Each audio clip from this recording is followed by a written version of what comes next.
देवीपुर नामक गांव में मोहन नाम का एक व्यक्ति अपनी बीवी और बेटे के साथ रहता था। मोहन की किराने की दुकान गांव की सबसे बड़ी दुकान थी। वह दुकान काफी अच्छी चलती थी क्योंकि मोहन की दुकान पर हर चीज अच्छी क्वालिटी की मिलती थी। मोहन की दुकान से काफी अच्छी कमाई होती थी। उसका घर भी गांव का सबसे अच्छा और बड़ा घर था और घर में किसी चीज की कोई कमी नहीं थी। परंतु मोहन कभी भी अपनी दुकान से किसी को उधार पर या मुफ्त में कोई चीज नहीं देता था। चाहे कोई कितना भी मजबूर हो या कोई गरीब बिना पैसे के उसकी दुकान से कुछ मांग ले, पर मोहन बिना पैसे लिए कोई चीज नहीं देता था। एक दिन मोहन की दुकान पर उसका पड़ोसी दीनानाथ आया और उससे कुछ सामान उधार मांगने लगा। अरे भैया, मुझे घर के लिए कुछ राशन चाहिए था। घर में सामान खत्म हो गया है भैया, परंतु मेरे पास पैसे नहीं हैं। 2-4 दिनों में जैसे ही मुझे तनख्वाह मिलेगी मैं तुम्हारे पैसे चुकता कर दूंगा भैया। देखो भाई, मेरी दुकान पर सब चीजें बहुत अच्छी क्वालिटी की मिलती हैं, परंतु मैंने एक उसूल बना रखा है कि मैं उधार नहीं देता, समझे? अरे भाई, मैं तो तुम्हारा पड़ोसी हूँ, क्या तुम मुझे भी उधार नहीं दोगे?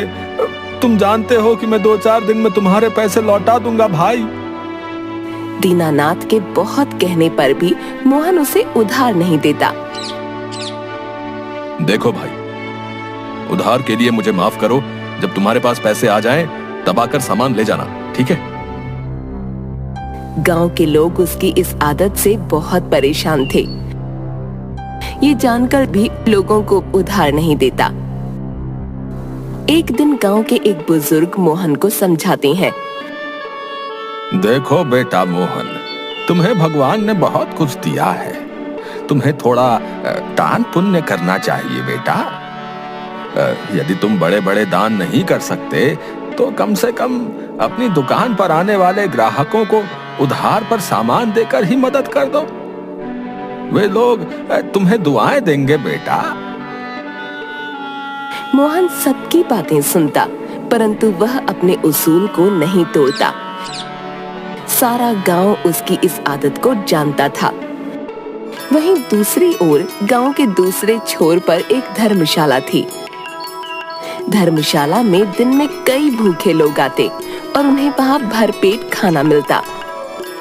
उस धर्मशाला में गरीबों के लिए मुफ्त खाना दिया जाता और बहुत से गरीब लोग रोजाना वहां से खाना खाते। उस धर्मशाला में 4 लोग खाना बनाने के लिए रखे गए थे और जनक उस धर्मशाला का संचालक था।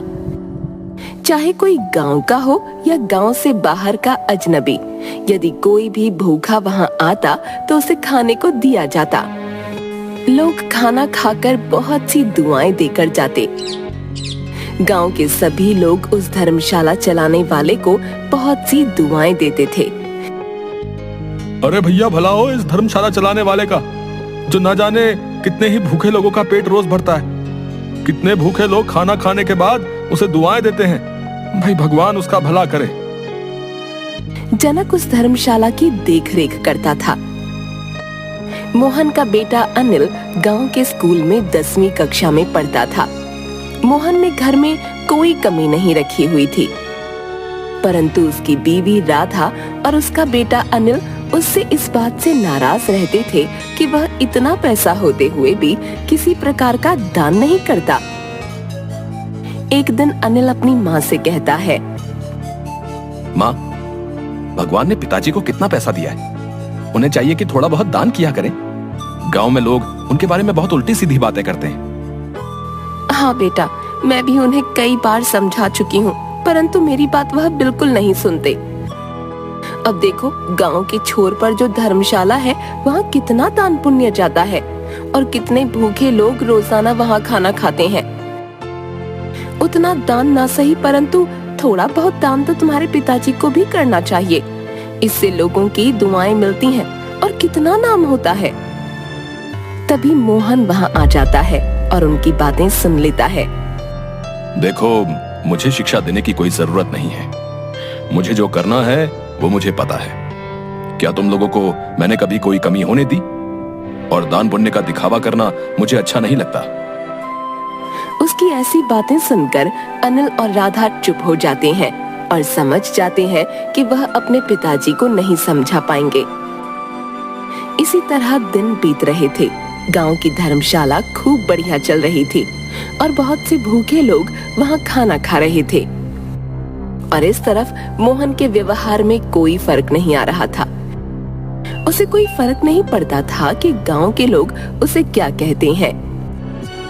गांव के लोग उसके बारे में तरह तरह की बातें करते थे कि कितना कंजूस है भाई, हैं? भगवान को ना मानने वाला आदमी है भैया। हाँ, इसके मन में कोई भी दया भाव नहीं है रे। अरे ये कभी भी बिना पैसे के किसी को कुछ नहीं देता।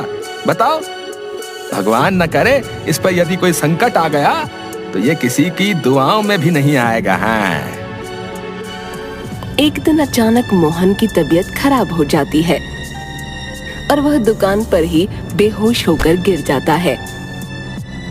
दुकान पर खड़े ग्राहक तुरंत उसे अस्पताल लेकर जाते हैं, जहां डॉक्टर उसे जांच करने के बाद बताता है कि उसे लकवा मार गया है।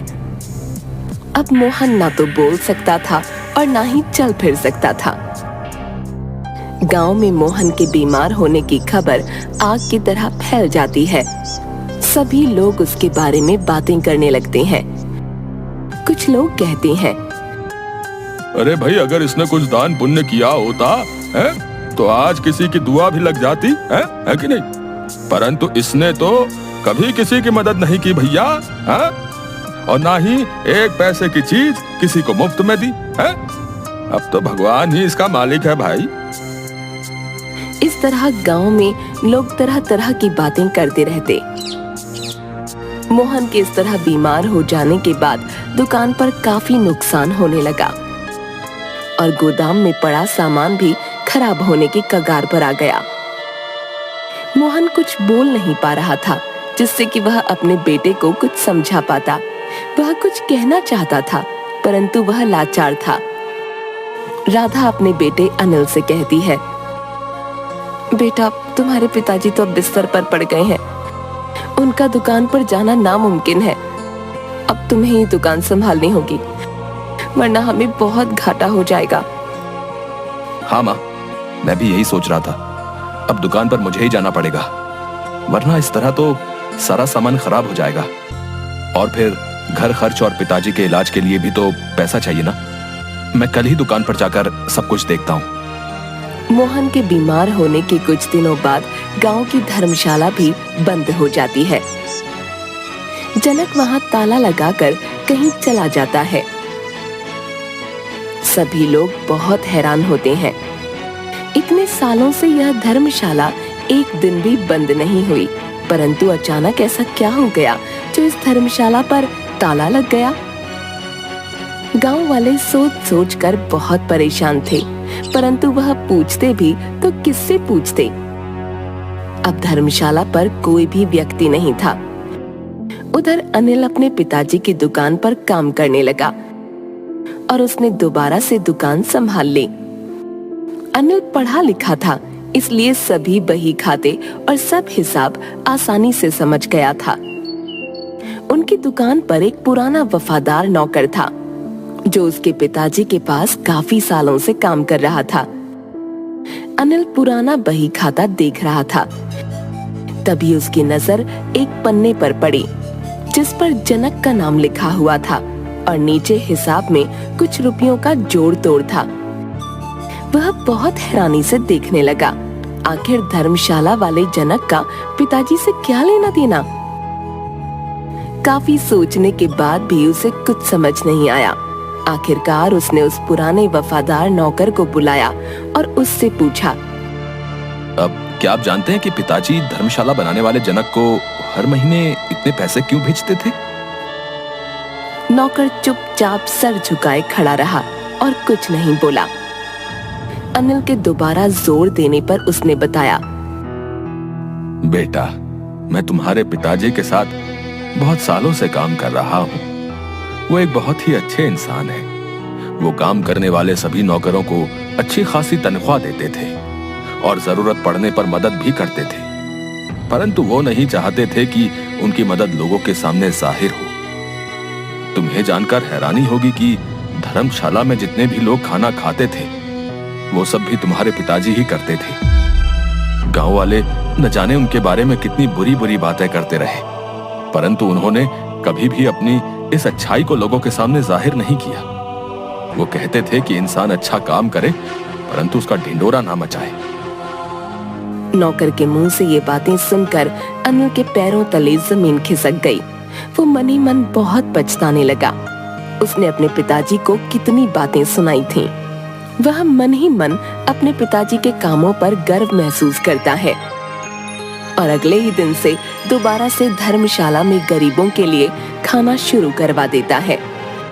अनिल जनक को अपने पास बुलवाकर उसे समझाता है। देखो भैया, मेरे पिताजी ये धर्मशाला चलाते थे, परंतु किसी को भी इसकी कोई खबर नहीं थी। उनका नाम कहीं पर भी नहीं आता था। उन्हें यह पसंद नहीं था कि उनके किए गए दान के बारे में कोई जाने। अब वो बहुत बीमार हैं और कुछ कह भी नहीं पा रहे, परंतु मुझे पता चल गया है इस धर्मशाला का सारा खर्च मेरे पिताजी ही उठाते थे। अब मैं दोबारा से इसे शुरू करना चाहता हूं। पहले की तरह से ही काम शुरू करवा दीजिए और भूखे और जरूरतमंद लोगों के लिए खाना बनवाना शुरू कीजिए। मैं हर महीने पहले की ही तरह पैसे भेज दिया करूंगा, परंतु ध्यान रहे जैसा काम पिताजी करवाते थे वैसा ही होना चाहिए और किसी को इस बात का पता नहीं चलना चाहिए कि काम कौन करवा रहा है। जी, जैसा आप कहें। पहले भी सेठ जी ने मना किया था, इसलिए आज तक ये बात किसी को भी नहीं पता चली। आगे भी मैं किसी से नहीं कहूंगा। सेठ जी जैसे लोग दुनिया में बहुत कम होते हैं। भगवान उन्हें स्वस्थ करे। इस तरह कुछ ही दिन बीतते हैं और मोहन की तबीयत ठीक होने लगती है। मोहन के घर वाले बहुत खुश होते हैं। मोहन का डॉक्टर अनिल से कहता है, ये तो एक चमत्कार से कम नहीं है। ऐसे मरीज मैंने ठीक होते नहीं देखे, परंतु तुम्हारे पिताजी इतनी जल्दी ठीक हो गए, ये तो बहुत ही खुशी की बात है। अनिल मन ही मन समझ गया था आखिर नेकी का फल कभी ना कभी तो मिलता ही है। मेरे पिताजी ने न जाने कितने गरीबों और भूखे लोगों को खाना खिलाया, जिनकी दुआएं उन्हें लगी, और आज वो बिल्कुल स्वस्थ हो गए। इसके बाद से मोहन और उसके बेटे अनिल के अलावा यह बात कोई नहीं जानता था कि धर्मशाला में खाना कौन भेजता है। धर्मशाला पहले की ही तरह रोजाना भूखे लोगों का पेट भरना शुरू कर देती है। मोहन पहले ही की तरह धर्मशाला चलाता रहता है, परंतु गांव में अभी भी किसी को नहीं पता था कि वहां का खर्चा आखिर कौन उठाता है। इंसान को किसी न किसी रूप में दान पुण्य तो करना ही चाहिए।